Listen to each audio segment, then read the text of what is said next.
එතකොට මේ කවි 4 ඔයා පාඩම් කරන්න. ඒක අපතේ යන්නේ නෑ පුතා.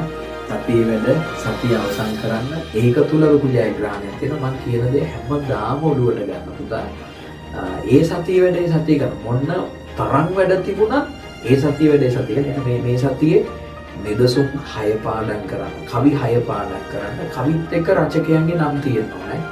නැත්තම් බෑනේ ලියන්නේ. ඉතින් නිර්මාණකරුවගේ නම දන්නේ නැතුව අපි කොහොමද ලියන්නේ? නේ එතකොට ඔයා කියන්න ඕන දයාසේන ගුණසිංහයන්ගේ රන් කැටයක කඳුළු කාව්‍ය නිර්මාණය තමයි මෙන්න මේ සිදුවීම තිබුණේ. ගුණදාස අමරසේකරයන්ගේ මේ නිර්මාණය තමයි මේ සිදුවීම තිබුණේ. නිර්මාණ රචකයන් නැතුව අපිට ඡේදයක් ගොඩනගන්න බෑ විශ්වාසය. එනිසා මුතාලා රචකයා සහ කවිය පාඩම් කරන්න දවසේ වැඩ දවසේ කරගෙන යන්න. ඒ තුල ඔයාට හොඳ ජයග්‍රහණයකට යන්න පුළුවන්.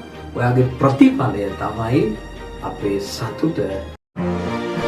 දස අතේ දුව පැනපු ජීවිතේ මං හොයපු මල් කැකුළු හැමදාම සුපිපුනේ අපේ උයනේ.